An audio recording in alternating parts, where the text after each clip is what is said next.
जो समजा आता टोमॅटो आहे बाजारात समजा 5 रुपये किलो आहे, तर तो टोमॅटो 5 रुपये किलोनी घेऊन आपण जर ड्राय करून ठेवला तर आपण वर्ष दीड वर्षापर्यंत तो ठेवू शकतो. अच्छा, मार्केटमध्ये असं विकतं का बने?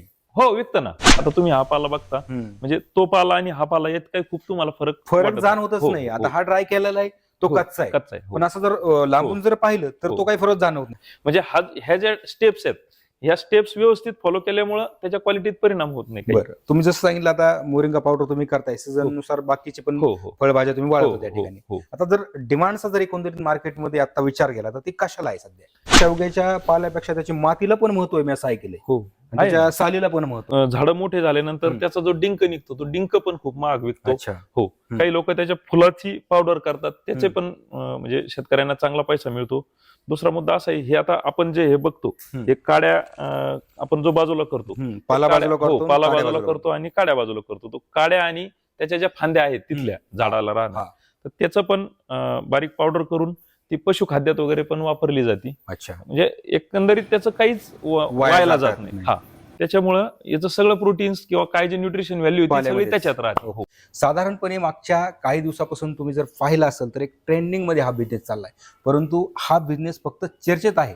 एकंदरीत प्रॅक्टिकल स्वरूपात तो कसा केला जातो, एकंदरीत त्याची प्रोसेस, इन्व्हेस्टमेंट आणि याला मार्केट कुठं आहे, या संदर्भात सविस्तर अशी चर्चा आज आपण सरांसोबत करणार आहोत.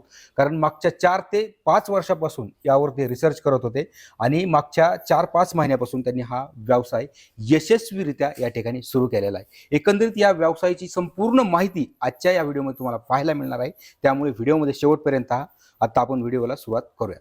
सर, उद्योग भरारी परिवारामध्ये स्वागत आहे तुमचं. आपल्या प्रेक्षकांना तुमचा परिचय सांगा. नमस्कार, मी महेश कदम, राहणार सोनई, तालुका नेवासा, जिल्हा अहिल्यानगर. सर, एकंदरीत त्याची सुरुवात कशी झाली आपली? माझे वडील शेती करतात. वडिलांना खूप त्रास व्हायचा. ऊस शेती, कांदा, इतर पिकं घ्यायचे, पण त्यात खूप त्रास व्हायचा. पण स्वतः त्यांना ते पूर्वीपासून कष्टाची सवय असल्यामुळे ते सोडायला तयार नव्हते. मग काहीतरी वेगळ्या पद्धतीची शेती, पारंपरिक शेतीला थोडस बाजूला ठेवून आपण वेगळे प्रयोग करता येतील का, ह्या हिशोबाने मी पूर्ण साधारणतः 2-3 जिल्ह्यात फिरलो, वेगवेगळ्या पिकाची माहिती घेतली, वेगवेगळे पिकं बघितले. मग माझ्या हे लक्षात आलं की शेवगा हे पीक चांगलं आहे. त्या पिकाची आणखी सखोल माहिती घेताना माझ्या हे लक्षात आलं की बहुतेक जण हे शेंगाची शेती करतात, शेवग्याच्या. म्हणजे महाराष्ट्रात मग जे सगळं करतात, म्हणजे जे सगळे शेतकरी करतात, व त्यापेक्षा आपण काहीतरी वेगळं करू म्हणून मी पाल्याच्या शेतीची माहिती घ्यायची ठरवलं. त्यानंतर माझ्या लक्षात आलं की शेंगापेक्षा पाल्याची शेती आपण चांगल्या पद्धतीने करू, फायदेशीर आहे. आणि दुसरं म्हणजे आता शेवग्याचे तुम्ही जे पावडर बनवतात त्याचं तर महत्व आहेच आहे, हे आपल्याला कळलंय कोरोनामध्ये, परंतु याच्यामध्ये शेवग्याच्या पाल्यापेक्षा त्याची मातीला पण महत्व आहे, मी असं ऐकलंय.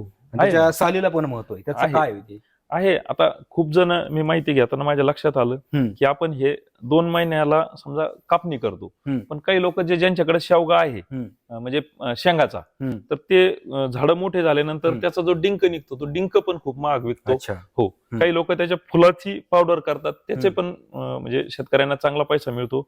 दुसरा मुद्दा असा आहे, हे आता आपण जे हे बघतो, हे काड्या आपण जो बाजूला करतो, पाला बाजूला करतो आणि काड्या बाजूला करतो. तो काड्या आणि त्याच्या ज्या फांद्या आहेत तिथल्या झाडाला राहणार, तर त्याचं पण बारीक पावडर करून ती पशुखाद्यात वगैरे पण वापरली जाते. अच्छा, म्हणजे एकंदरीत त्याचं काहीच वायाला जात नाही. हो, बरोबर आहे. शेवग्याच्या शेंगापेक्षा पाल्याचं महत्व. हो, आणि काय होतं, शेंगाची जी जात असती त्याचं म्हणजे बहुतांशी प्रोटीन वगैरे हे ते शेंगात जातं. बरोबर, पण याला शेंगा येत नाहीत. म्हणजे 2 महिन्यात आपण कापणी करतो, त्याच्यामुळे शेंगा यायचा प्रश्नच नाही. हा, त्याच्यामुळं याचं सगळं प्रोटीन्स किंवा काय जे न्यूट्रिशन व्हॅल्यू होती सगळी त्याच्यात राहते. हो. आता सकाळपासून तुमचं कामाचं स्वरूप कसं असतं? मी सकाळी प्लॉटवर जातो, साधारणतः 6:30-7 वाजता, आणि 9-9:15 वाजेपर्यंत तिथं सगळेजण साधारणतः 3-4 लेबर आणि आमचे घरचे काही वडील असतात, भाऊ असतो, भाऊजाई असते, आम्ही सर्वजण तो पाला काढतो आणि साधारणतः 9-9:30 वाजेपर्यंत इथं प्लांटला घेऊन येतात. मग इथं आल्यानंतर आमच्या घरचे आणि बाकीचे हे सगळी मंडळी हे दिवसभर हा पाला त्याच्यातून सेपरेट करतात. पूर्ण आपण भाजी जशी निसतो तसं तसं बाजूला पूर्ण करायचं. बाजूला करतो. हा. आता तुम्ही बघता पिवळ्या पाल्याचं प्रमाण नाहीये किंवा काड्या पण काड्या पण नाही घेत म्हणजे आपण त्याच्यात. प्युअर पाला हो, तुम्ही अगदी हिरवा pure बाजूला पाला. काढता. हो, हम्म. तो पाला बाजूला काढतो हम्म. आणि इथं आल्यानंतर मग दिवसभर यांचं काम चालतं. जसं पाला तयार होतो हम्म. तसं ते मशीनवर कट करतात. मशीनवर कट करून वॉशिंग करून मग त्या प्रोसेसिंगला मशीनला देतात आणि सोलरच्या टनल मध्ये पण टाकतात. आणि सोलर ड्रायरला जर केलं तर साधारणतः 1.5 ते 2 दिवस लागतात. हम्म. आणि तेच जर इलेक्ट्रिक ड्रायरला केलं आपण, आता आम्ही हिट पंप ड्रायर टेक्नॉलॉजीचं मशीन घेतलेलं आहे. हम्म. पुण्याची ड्रायबॉक्स म्हणून कंपनी आहे. हम्म. त्या कंपनीने हे मशीन दिलेलं आहे. हम्म. त्याची 100 किलो पर बॅच अशी कॅपॅसिटी आहे. साधारणतः व्यवस्थित म्हणजे 24 तास जरी चाललं तरी 2-3 बॅच होतात चांगल्यापैकी. अच्छा, दिवसाच्या की हो, दिवसात 3 बॅच होतात. 3 बॅच होतात. हो, 3 बॅच होतात. कॅपॅसिटी किती याची? कॅपॅसिटी एका वेळेस 100 किलो. लिफी मध्ये आता आपण लिफी मध्येच आहे त्याच्यामुळे थोडस कमी आहे कॅपॅसिटी. कमी घ्या. पण बाकी इतर जे काही करणार आहे आपण त्याचं हम्म. त्याची 100 किलो कॅपॅसिटी आहे त्याची, ड्रायर म्हणजे इनपुटची. इनपुटची. हा हा. अच्छा, दिवसात 3 बॅच. तर हो. एका बॅचचा कालावधी किती असतो? एका बॅचला साधारणतः पाल्याला 7 तास लागतात. 7 तास. हो. 7 तासात पूर्ण तो ड्रायव्हरून बाहेर पूर्ण येणार. ड्राईव्ह होऊन बाहेर येतो. अच्छा. हो. आता दिवसभर साधारण किती किलो तयार होतो इथं? म्हणजे पावडर विचारत नाही तुम्हाला, पाल्याचं हा. प्रमाण किती असेल? आता पाला साधारणतः 500 किलो पाला आपण दिवसभरात हा वापरतो. अच्छा. तो 500 किलोच्या पाल्याची आपल्याला ड्राय होऊन साधारणतः 50-52 किलो पाला तयार होतो. 500 किलो पाल्याचं फक्त हो, ड्राय होत हो, 50-52 किलो तयार होतो. फक्त पावडर तर परत कमी होत हो, असेल. त्याच्यात परत कमी होती पावडर. मग आता 50 किलोची पावडर किती तयार होणार? 50 किलोची पावडर साधारणतः 45-46 किलो होती. 45-46. हो हो. ओके. आता हे मोरिंगा पावडर तुम्ही करताय, याच्या व्यतिरिक्त आणखी काय डिहायड्रेट काय काय करता? आता काय होतं सर, आमचा हा पाला जोपर्यंत सुरू आहे तोपर्यंत पाला करतो. आणि ज्यावेळेस पाला नाही त्यावेळेस मार्केटला जे स्वस्त आहे भाजीपाला बरोबर आहे. आणि ज्याचे आपल्याला व्हॅल्यू ऍडिशन करून विकता येईल विकता येईल. किंवा कमी भावात घेऊन आपल्याला त्याची शेल्फ लाईफ वाढवतील. जो समजा आता टोमॅटो आहे बाजारात समजा 5 रुपये किलो आहे, तर तो टोमॅटो 5 रुपये किलोनी घेऊन आपण जर ड्राय करून ठेवला तर आपण 1-1.5 वर्षापर्यंत तो ठेवू शकतो. अच्छा, मार्केटमध्ये असं हो. विकतं का पण हे? हो, विकतं ना. मार्केटमध्ये आता मसाल्याच्या कंपन्या ज्या आहेत त्यामध्ये कांद्याला डिमांड आहे, लसूण चालतो त्यांच्याकडे, टोमॅटो चालतो. हे सगळ्या पावडर हो, वर्षभर हो, चालतात. हो हो हो. याची टिकवण क्षमता किती आहे साधारण ड्राय केल्याच्या नंतर? ड्राय केल्याच्या नंतर साधारणतः 1.5-2 वर्षापर्यंत, 2 वर्षापर्यंत पण काही होत नाही. आपण हे एअर टाईट एकदा करून ठेवल्यानंतर काही होत नाही त्याला. बरं. दुसरं म्हणजे आता हे विदाऊट केमिकल आहे पूर्ण. हो, without कुठेही chemical. तुम्ही याच्यामध्ये एक नाही, रासायनिक वापर अजिबात करत नाही, काहीच ऍडिशन तरी पण ते टिकते. त्याच्या हो. पाठीमागचं काय कारण असू शकतं? काही नाही, त्याच्यातलं पाण्याचं जे प्रमाण आहे ना ते पूर्ण निघून जातं. हे मशीन जे आहे सर, हे हीट पंप टेक्नॉलॉजी ही जी आहे यामध्ये काय केलंय त्यांनी, हीट साधारणतः 20 डिग्री सेल्सिअस तापमानापासून जे 60 डिग्री आपण सेट करतो त्या तापमानापर्यंत जायला त्याला 1 तास लागतो. 20 पासून 60 डिग्री पर्यंत जायला 1 तास लागतो. कारण ते step by step step by step. हो. त्याच्यामुळे काय होतं, त्याच्या आतमध्ये जो माल ठेवलाय आपण त्याच्यावर काही त्याचा परिणाम होत नाही. म्हणजे हे पूर्ण स्टेबल चालतंय. हो, हो. आणि अचानक हिट दिल्यानंतर हो, अचानक हिट. आता आपल्याकडे जनरली सगळे लोक हिट पंप ड्रायर काय कोणी वापरत नाही, हिटर बेस. कारण ह्या मशीनला 7 लाख रुपये लागतात, ते मशीन 1-1.5 लाख रुपये देत. बरोबर आहे. त्यामुळं साहजिक कोणी पण जे स्वस्त मशीन जे आहे ते विकत घेतं. तर त्यात काय होतं, त्या हिटर बेस मशीन मध्ये त्याची न्यूट्रिशन व्हॅल्यू कमी होती, त्याचा रंग कमी होतो, त्याची चव कमी होती, म्हणजे सगळ्याच गोष्टीवर परिणाम होतो. तसं ह्या मशीन मध्ये तो होत नाही. या मशीन मध्ये अतिशय म्हणजे चांगल्या, आता तुम्ही हा पाला बघता, म्हणजे तो पाला आणि हा पाला यात काही खूप तुम्हाला फरक जाणवतच नाही. आता हा ड्राय केलेला आहे, तो कच्चा आहे. पण असं जर लांबून जर पाहिलं तर तो काही फरक जाणवत नाही. आणि मग त्यामुळे ही शेवटपर्यंत क्वालिटी, अगदी तुम्ही इतर कोणाची पावडर बघा आणि आपली पावडर बघा, तुम्हाला लगेच त्याच्यात फरक पण जाणवेल. म्हणजे ह्या ज्या स्टेप्स आहेत, ह्या स्टेप्स व्यवस्थित फॉलो केल्यामुळे त्याच्या क्वालिटीत परिणाम होत नाही. बरं, तुम्ही जसं सांगितलं आता मोरिंगा पावडर तुम्ही करताय, सीझन नुसार बाकीचे पण फळभाज्या तुम्ही वाढवता त्या ठिकाणी. आता जर डिमांडचा जर एकंदरीत मार्केटमध्ये आता विचार केला तर ती कशाला आहे सध्या?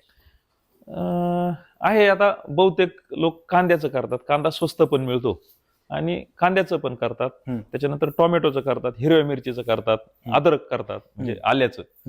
त्याच्यानंतर केळीचं एक आहे चांगली डिमांड. केळीचं कॉस्मेटिक जे बनवणाऱ्या कंपन्या आहेत त्या, आणि लहान मुलांना आपण जे छोटा असताना जे वापरतो ना, सिमेलॅक सिरेलॅक म्हणतात त्याला, तर त्यामध्ये पण केळीची पावडर वापरली जाते. अच्छा. हो, तिकडे पण मागणी आहे. हो, तिकडे पण. मोरिंगाला कुठे मागणी आहे सर? मोरिंगाला तशी आता 2-3 प्रकारे मागणी आहे सर. एक तर पहिला मुद्दा म्हणजे मी असं ठरवलेलं आहे की आपण जो उत्पादित करू माल त्याच्यापैकी 50% माल म्हणजे जी पावडर तयार होईल तर ती आपण आपले व्हॅल्यू ऍडिशन करून एक 7-8 प्रॉडक्ट आपल्याला करायचे. त्यामध्ये पहिला जो आहे आता पाल्यापासून आपण पावडर करतो, त्या पावडर पासून आपण टॅबलेट्स तयार करून घेतलेले आहेत. ज्यांना पावडर घेणं शक्य होत नाही पाण्यात, तर त्यांनी एक टॅबलेट जरी घेतली सकाळी आणि एक संध्याकाळी किंवा एक वेळेस जरी घेतली तरी त्यांना त्याचा इफेक्ट जाणवतो. आरोग्याच्या दृष्टीने जर विचार केला तर आता सर्वजण सांगतात फायदा आहे याचा. हो हो. ते कोरोनामध्ये जाणवले, पण हो. एक्झॅक्ट फायदा काय सर नेमकं आरोग्याच्या दृष्टीने? याचं मूळ जे आहे ना सर, तसं 300 पेक्षा जास्त आजारावर काम करते पावडर. पण त्याचा मूळ जो आहे, आता बहुतेक आजार किंवा जे काही रोग होतात ते मूळ पोटापासून सुरू होतात. याचं मूळ जे काम आहे ते तुमची चयापचय क्रिया जी आहे ती चांगल्या प्रकारे करतं. हो, तिला थोडीशी मदत होती सुधारायला. बहुतेक लोकांचे पोटाचे प्रॉब्लेम असतात, त्यामुळे बाकीचे त्यांना प्रॉब्लेम्स येतात. तर ती जे आहे ते महत्वाचं जे आहे, ती चयापचय क्रिया सुधारते. हो, त्याच्यामुळे तुमचं वजन कमी व्हायला चांगलं आहे. त्याच्यानंतर तुम्हाला बीपीचा जर त्रास असेल तर बीपीचा त्रास कमी होतो. डायबिटीसला चांगलं आहे. आणि समजा अगदी समजा आबालवृद्धांपासून म्हणजे लहान मुलांना कॅल्शियम जनरली समजा दुधातून मिळतं, पण दूध ते आता जास्त पिलं जात नाही. मग तुम्ही खूप लोक असे आहेत सर, जे आपण हळद रेग्युलर जशी भाजी बनवताना टाकतो तशी मोरिंगा पावडर पण त्या भाजीत टाकतात. हो, लहान मुलं तसं समजा न्यूट्रिशन व्हॅल्यू त्यांना जी मिळायला पाहिजे ती मिळत नाही, ती याच्यातून मिळते. लहानांपासून मोठ्यांपर्यंत ज्यांना आता समजा जे अबोव्ह 55 येतं, त्यांना गुडघ्याचे त्रास येतं किंवा हाड सांधे दुखतात, त्यांना पण हे खूप कॅल्शियम मिळालं तर हे खूप चांगलं आहे. अच्छा, हो. बरं, आता सध्या डिमांड किती आहे मार्केटमध्ये? तुमच्याकडून आता किती गेलं? 4 ते 5 महिन्यामध्ये तुम्ही सुरू केल्यापासून तुम्हाला रिस्पॉन्स कसा आहे मार्केटमध्ये आता? नाही, रिस्पॉन्स आहे सर, पण काय होतंय, बहुतेक लोक हे उन्हात वाळवतात. म्हणजे जे शेती करतात ना ते लोक उन्हात वाळवतात. ते कसं आहे, मग त्यांना स्वस्त विकायला तो परवडतो. म्हणजे समजा 70-80 रुपये किलोनी पाला विकायला किंवा 100-150 रुपये किलोनी पावडर विकायला परवडती. मग ते एकदा पहिल्यांदा घेताना माणूस तो घेतो, पण नंतर दुसऱ्यांदा तो घेत नाही, कारण त्याच्यातून जे आपल्याला मिळायला पाहिजे सप्लिमेंट्स म्हणून ते त्या मिळत नाही. काय होतं, न्यूट्रिशन व्हॅल्यू कमी होती डायरेक्ट उन्हात वाळवल्यामुळे. आपण आता हे सगळं कंट्रोल टेम्परेचरला वाळवतोय, त्यामुळे याच्यातली न्यूट्रिशन व्हॅल्यू कमी होत नाही. एकदा तुम्ही वापरल्यानंतर तुम्ही रिपीट तेच घेणार आहे, त्याची आम्हाला पण गॅरंटी. बरोबर आहे. त्यातून काय होतं, आपला हा धंदा आता मी सुरुवात करताना असं ठरवलं होतं, 30-40% 50% पर्यंत आपले प्रॉडक्टला वापरायची आपली चांगली पावडर, आणि बाकी मग इतर जे काही एक्सपोर्ट करतात किंवा औषधं बनवणाऱ्या कंपन्या आहेत त्यांना त्याची डिमांड आहे. मी पण बऱ्याच जणांना सॅम्पल दिलेत, काही जणांशी चालू आहे आपलं डील. काही थोडंफार असं 100-250 किलो अशी आपण पावडर देतोय, पण मी जास्त बल्क प्रमाणात म्हणजे अजून विकली नाही, कारण मला तो थोडा स्टॉक करायचा. 1-2-3 टन स्टॉक झाल्यानंतर आपण आणि आपण आता पावडर केली, त्याच्यानंतर मी टॅबलेट केल्या. आता त्याच्यानंतर मी पापड जे आहेत आपले डाळीचे पापड, त्यामध्ये मोरिंगाचा ट्राय सुरू आहे. त्याच्यानंतर खाकरा जो येतोय तो मोरिंगाचा खाकरा आणणार आहे. आपण साबण जे वापरतो ती मोरिंगा आणि बीटरूट अशा दोन्ही पण साबणचा आहे माझं म्हणजे रिसर्च चालू आहे थोडासा. त्याच्यानंतर अजूनही बऱ्याच गोष्टी करायच्यात, पण आता थोडं टप्प्याटप्प्याने म्हणजे घरात कशा ना कशा पद्धतीत आपली वस्तू गेली पाहिजे आणि ती प्रत्येकाने ती कंझ्युम केली पाहिजे. हो, आहारात आली पाहिजे. तुम्ही पापड म्हणताय ते आहारात जाणार. दुसरं म्हणजे आता जे शेतकरी ज्यांच्याकडे आता 2-2.5 एकर जमीन आहे, 1 एकर आहे, 3 एकर आहे, आता प्रत्येक शेतकऱ्याला एवढा मोठा प्रोजेक्ट उभा करणं शक्य नाही. एवढ्या प्रोजेक्टची गरज पण नाही सर. ज्याच्याकडं समजा 5 एकर शेती आहे, त्यांनी 2 एकर जर लावायचा निर्णय घेतला तर त्या 2 एकरला सफिशियंट होईल असं फक्त एक आपल्याला हे कटर मशीन आणि बाहेर जे 2 म्हणजे जे सोलर टनल आहे असे 2 टनल आणि एक हे कटर मशीन, एवढं जरी त्यांनी बेसिक घेतलं तरी पण त्यांचा व्यवसाय सुरू होऊ शकतो आणि ते पण शेतकऱ्यांचे उद्योजक बनू शकतात. म्हणजे एवढा बेसिक प्रकल्प आहे तसा जर करायचा ठरलं तर. आता आपण हा थोडस मल्टी लेवलला केल्यामुळे उद्देश माझा उद्देश वेगळा आहे आणि हे बघून थोडस त्या माणसाला जो कोणी येईल बघायला त्याला त्याच्यातून ऊर्जा मिळाली पाहिजे, तो प्रवृत्त झाला पाहिजे हे करायला, हा माझा उद्देश आहे. आणि याच्यात जास्तीत जास्त लोकांनी यावं याच्यात, म्हणजे शेतकऱ्यांनी. काय होतं, शेतमालाला पाहिजे तशी किंमत मिळत नाही, मग त्याच्यामुळं कर्ज वाढत जातं, या सगळ्या गोष्टी होतात. त्याच्याऐवजी जर त्यांनी पारंपरिक शेती सोबतच, म्हणजे ती बंद करावी असं नाही, तुमचा ऊस आहे, कांदा आहे, ते चालू ठेवा, पण एक ठराविक 10-20% जरी तुम्ही 50% पर्यंत जरी हे पिकं केले तरी पण औषधी वनस्पतीला शेवटी मागणीच आहे. हो, त्यातून एक म्हणजे एक चांगला तुम्हाला एक चांगला पर्याय निर्माण होऊ शकतो. अच्छा. हो. बर, आता आपण बाहेर जाऊयात. तर बाहेरचं जे टनेल ड्रायर हो. त्याविषयी आम्हाला थोडक्यात माहिती सांगा. हो. आता याच्यात जे आहेत हम्म. याला म्हणजे इलेक्ट्रिसिटी म्हणजे लाईटची अजिबात गरज नाहीये. याला 8 फॅन आहेत ज्याच्यासाठी सोलर प्लेट आहेत. ते सोलर प्लेटवर हे फॅन चालतात आणि म्हणजे बाहेरच्या आणि आतमधल्या तापमानात हे पॉलिकार्बोनेट शीट आहे जे युव्ही पण कंट्रोल करतं, म्हणजे डायरेक्ट सनलाईट त्याच्यात येऊ देत नाही. त्यामुळं त्याचा कलर वगैरे जसा आहे तसाच राहतो. त्यानंतर साधारणतः बाहेरच्या आणि आतल्या तापमानामध्ये 10 ते 11 डिग्री सेल्सिअसचा फरक आहे. बाहेर जर 25 बाहेर जर 25 असेल तर आतमध्ये साधारणतः 35-36 डिग्री पर्यंत राहतं.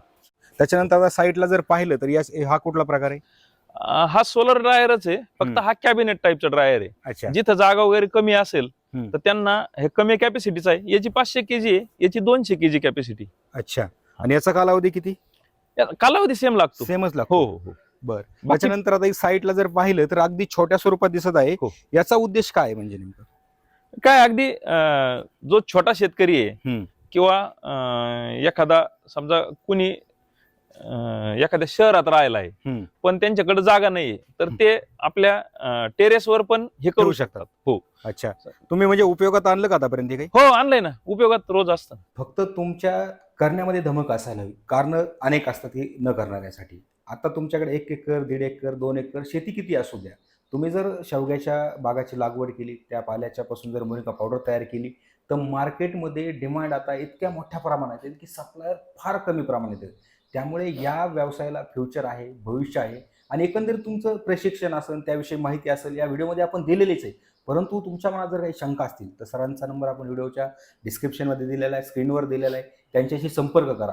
अनेक वेळेस असं होतं की जेव्हा आम्ही व्हिडिओ दाखवतो लोकांना तर त्यावेळेस त्या ठिकाणी गेल्यानंतर तुमच्याकडं फीस मागितली जाते प्रशिक्षणासाठी. तर तसं इथं होणार नाही. सरांची मानसिकताच हीच आहे की तुम्ही उद्योजक व्हा. त्या दृष्टिकोनातून त्यांनी हा स्टार्टअप केलेला आहे या ठिकाणी. तर तुम्ही या ठिकाणी येऊन माहिती घेऊ शकतात, प्रशिक्षण घेऊ शकतात या व्यवसायाच्या विषयी. तर थांबूयात मित्रांनो तेच.